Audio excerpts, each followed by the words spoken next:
Thanks so much for tuning in. And if you're new here, hi, I'm Bill. Welcome to my channel. Please check the description box for all the links. If you enjoyed this video, give it a like, comment below, let me know what your thoughts are, share it. Also, please do consider subscribing. That I say is my own opinion.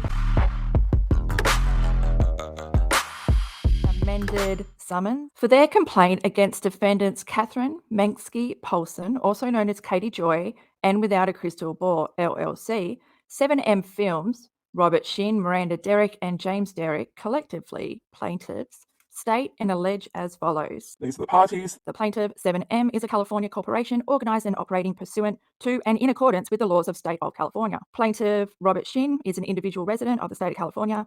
Miranda Derrick is an individual resident of the state of California. James Derrick is an individual resident of the state of California. Defendant Catherine Menksky Polson, also known as Katie Joy, is an adult. Is she? Katie Joy is an adult resident of Wright County, Minnesota. Jurisdiction and venue. This court has personal jurisdiction over all defendants. Factual background. A. The parties. 7M is a talent management company located in the state of California. Robert Shinn is the Chief Executive Officer and sole owner of 7M. Miranda and James are clients of 7M. Upon information and belief, Katie Joy is an internet personality and the owner of WCB. Katie Joy, through WCB, monetizes her social media presence on YouTube, Twitter, Instagram, TikTok, and Facebook. Defendant's social media presence. Defendant Katie Joy runs and uses various social media usernames on various platforms, including but not limited to. Defendant Katie Joy holds herself as an entertainment blogger. Defendant Katie Joy makes, produces, and uploads drama and or tea videos and internet postings on her various social media accounts. Yeah, a little side note, Katie, you might want to change your intro, paint your walls, get professional.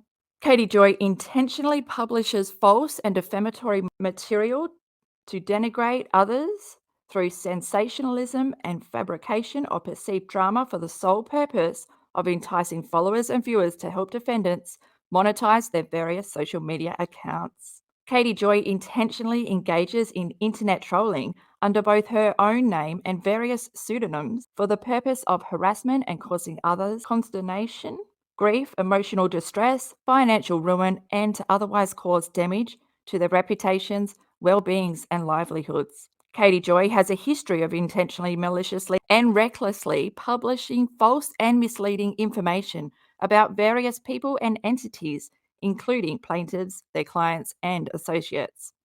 Katie Joy currently has at least 2 other lawsuits in the court for her malicious and defamatory statements about others. Katie Joy holds herself out as an established YouTube personality and self-proclaimed internet troll with a professed obsession with plaintiffs. Upon information and belief, defendants Katie Joy has openly stated that she will not stop going after plaintiffs until nobody works with them. Upon information and belief, Katie Joy has hundreds and thousands of followers on her various platforms. Upon information and belief, defendant Katie Joy is determined to continue exposing plaintiffs, their associates, and any business who contacts with them until they are ruined. Upon information and belief, defendant Katie Joy has been sharing private and confidential information about plaintiffs and their associates to her social media pages with the intent of causing harm to plaintiffs. Upon information and belief, defendant Katie Joy's improper posts have been published to and are accessible to the general public, including her posts which contain false and disparaging information about plaintiffs. Social media posts disparaging plaintiffs. Upon information and belief, defendants Katie Joy has made the following social media posts, which include false statements of fact, malicious, misleading statements, defamatory statements about plaintiffs and their associates, and calls for her followers to stop doing business with plaintiffs. So we're starting on the 22nd of February, 2022. Miranda Derrick was lured into a church, 7M. 7M is associated with the 7 mountains of influence. 7M believes they need to take over all spheres of the world for Christ to return to the earth. The M in 7M stands for Mountains of Influence, a Pentecostal belief to take over the world among others. It's the same day. 7M is using religion to control time, money, and resources of dancers. that were vulnerable to ABUSE due to their economic status, and they are ABUSING dancers.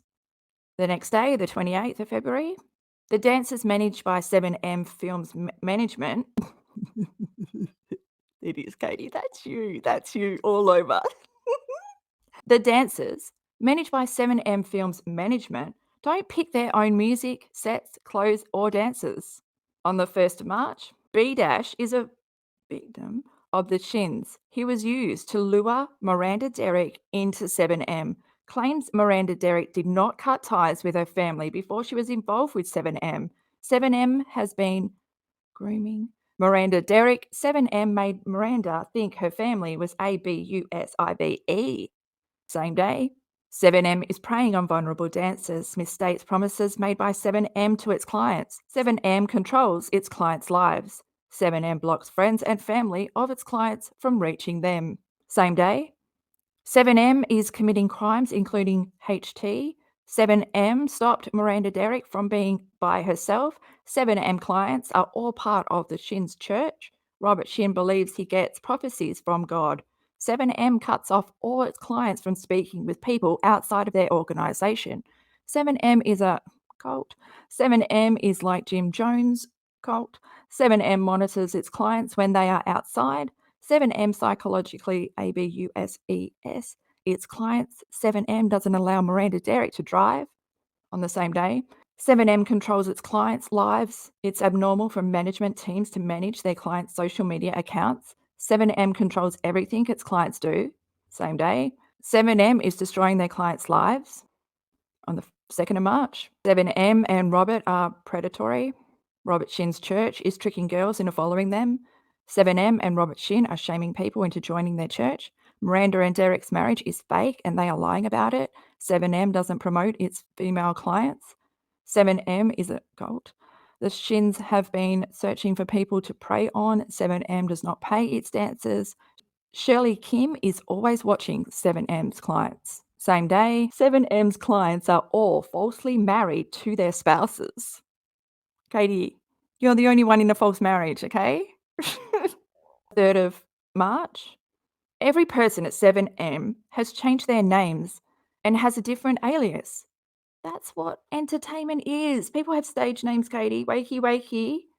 7M's clients cannot do anything without consulting Daniel Joseph, including buying t-shirts and seeing friends and family. Robert Shinn tells his clients if they are not submitting to him, they are not submitting to God. If clients miss church, 7M takes away business opportunities from them. 7M clients have meetings 4 times a week and are forced to work their way into church. If you are pulled out of church, you cannot do jobs and your pay is taken away. Miranda Derrick missed a family funeral because 7M wouldn't pay her if she went. Robert Shinn has access to all of the clients' bank accounts and brings it up in church. 7M doesn't pay their clients. Their clients don't know how much they are being paid. Robert Shinn is telling clients they must submit to him, and if they obey, they will be blessed by God. Same day. Dancers' lives are so tightly controlled that they cannot do anything without speaking to Daniel first. Daniel Joseph controls the dancers' every move. Same day. 7M is controlling their clients' social media. Friends and family are being blocked from contacting 7M's clients. Management is isolating their clients and dictating their every move. On the same day, the dancers are worked constantly by management. You'll believe anything that blows in through your window. The dancers are worked constantly by the management. Robert Shinn told its clients that Robert told them the magic required. Believe you wrote this. Robert Shinn told his Robert Shinn told his clients that God told them the magic required for TikTok's algorithms. The next day, the 4th of March, Robert Shinn is telling his clients Christ wants them to be a certain way. 7M is a cult. Robert Shinn believes he has been selected by God. Robert Shinn is manipulative. 7M is underpaying their clients. 7M is exploiting their clients. Robert Shinn is ABUSING clients of 7M. The next day, the 5th of March, 7M is a cult, and the cult is that they are preying on Black dancers, exploiting them and convincing them people don't like them for being Black.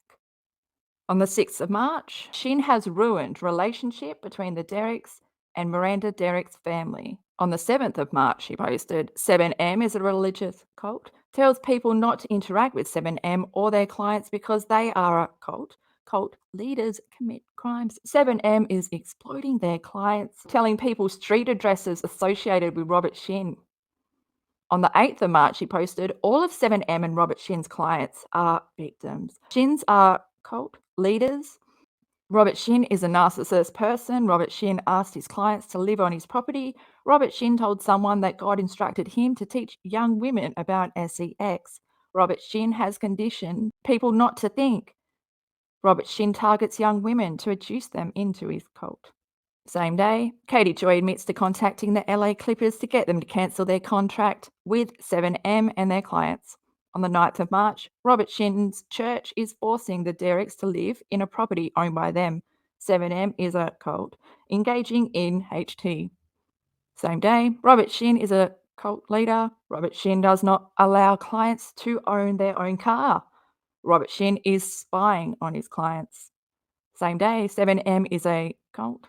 Robert Shinn SA's women. Without a crystal ball located the home that Miranda and B Dash share. The home is also home to Reno. Shirley Kim is a listing agent for the home. On the 10th of March, posting private information about Robert Shinn's address, claiming a property is a cult compound. 7M is forcing clients to live in bad neighborhoods. Robert Shinn is stealing money from his clients. Same day, all the dancers are grouped into homes within the same area, in homes owned by the church or managed by the church. Same day, Robert Shinn directed Miranda Derrick to meet with her parents. 7M is a cult. Daniel Joseph of 7M controls all of the client's decisions.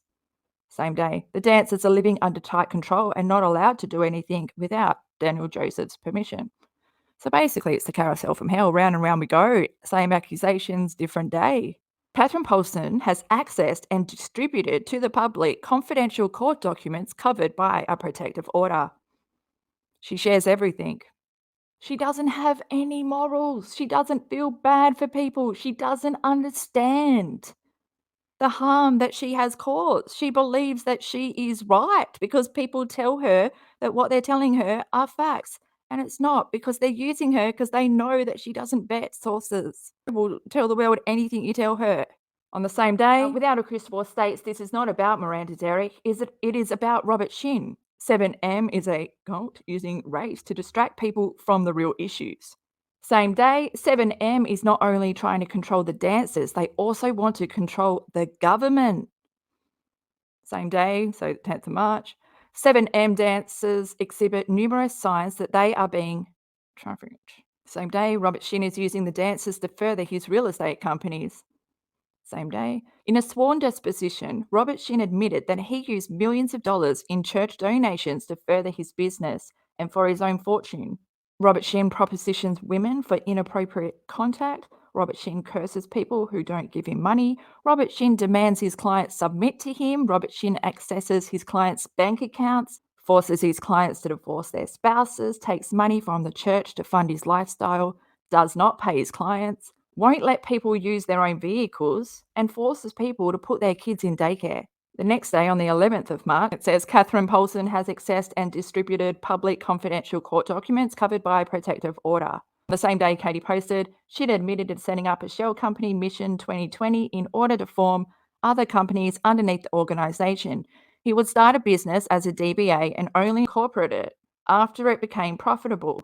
The businesses generated limited income, but rather were used to funnel donations from the church to Robert Shinn's payroll, bonuses, and interest. The fact was, the money he received via those businesses were donations made by Lydia Chung and her trust. Shinn took out loans from Shekinah Church for these businesses to pay himself via payroll. On the 11th of March, he continues to share from that public confidential court documents that were covered by a protective order. Same day, claims improper management of church funds. Same day, says that Shinn is holding the dancers captive. On the 13th of March, as of today, the church is conducting commercial business from the property out of ordinance and zoning. On the 15th of March, Robert Shinn and his team are controlling every move these dancers make. They control their money, time, and they are forcing them to live in a property they either own or manage. The dancers are being hurt by Robert. The dancers are not paid by brands, don't run their own social media, and aren't making any of their own choices. They aren't allowed to answer questions, and everything must go through Hannah Shinn. They are working long hours. The Shins are paying them a percentage. After they are paid, then the dancers are required to pay them rent. On the same day, Robert allegedly takes away privileges such as going to church, Bible study, spending time with others in the church, work opportunities, and collabs. He lives in a large home and drives a Bentley. He has all the dancers living in homes grouped together. The homes are through the church and they pay rent to the church. In Discovery, my legal team can subpoena all their bank records, their tax, the management contracts, the pay stubs, and all the social media and email accounts assigned to any member. Not to mention, this would expose any and all activity that is not legal. Management has a right to take commission. This is true. Managers do not house their talent and have their talent attend church. Real management does not run smear campaigns against reporters. Well, real journalists don't run smear campaigns against people they don't know and that they've only heard from other people in other court cases. You're basically regurgitating someone else's claim. Why hasn't 7am gone after Rolling Stone, The Sun, Daily Mail, Daily Beast? Why have you put Rolling Stone in amongst all these gossip tabloids? They are also media outlets. Wake up from your delusion. You are just someone with no qualifications, and that's what makes you dangerous. Really, that's what separates people like you claiming that they're a journalist just because they're on YouTube covering a story compared to an actual journalist that has gone to university, learnt all the stuff you need to learn, how to research, code of practice, ethics. You learn how to interview people. You don't know any of this. And that's why you're so dangerous because you can put out all this information without even betting it. So, are you a T channel or are you a journalist? Are you a cult expert or are you a T channel? Make up your mind, change your intro. I can get rid of it already. So, there's 10 counts. 1, defamation. 2, defamation per se. 3, tortious interference of contract. Number 4, commercial defamation. 5, intentional infliction of emotional distress. 6, negligence per se. 7, deceptive trade practices. 8, intentional interference with prospective advantage. Count 10, injunctive relief.